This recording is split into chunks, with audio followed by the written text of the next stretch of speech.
Hi guys, we're doing lesson 12.5 now. This is making new two-dimensional shapes. You guys are shape experts. Okay, so let's go ahead and look. It says Cora wants to combine shapes to make a circle. She has these little quarter circles. How can Cora make a circle? So if we unlock the problem, we know that Cora needs to make a circle. And the information we need in what we have is that Cora uses this shape.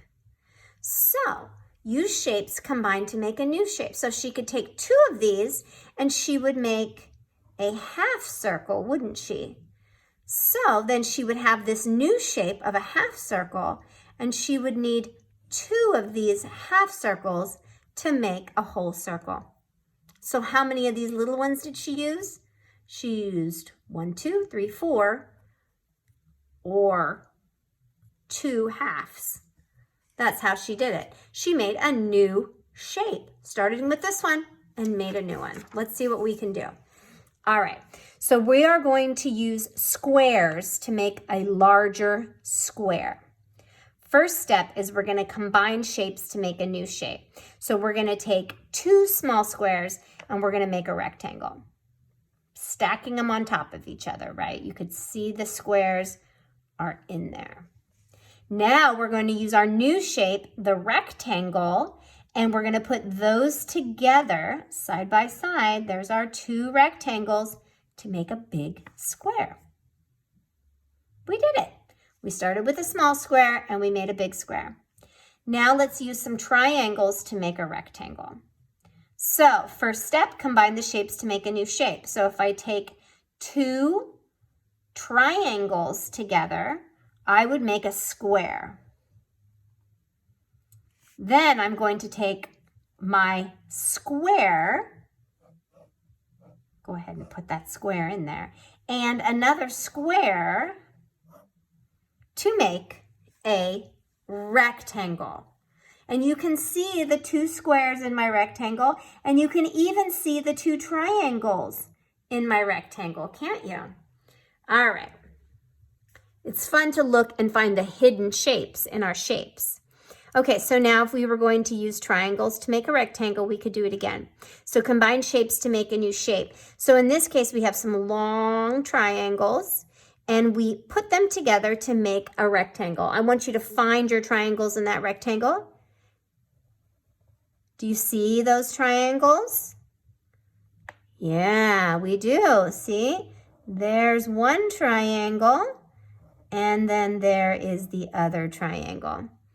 Okay, so then now we have rectangles. So we are going to take our rectangles. See, there they are. Rectangle and rectangle will make our giant square. There's a rectangle. And there's a rectangle. Hidden shapes inside shapes. Okay, now we have trapezoid, triangle, and we're going to use these 2 to make this. It's kind of a parallelogram, right? So combine the shapes to make a new shape. I've got this, and we've made this. Do you see how we made this using these 2? Can you see these shapes inside that shape? Go ahead and draw your line to show your shapes. There's our triangle, right? There is our trapezoid down below.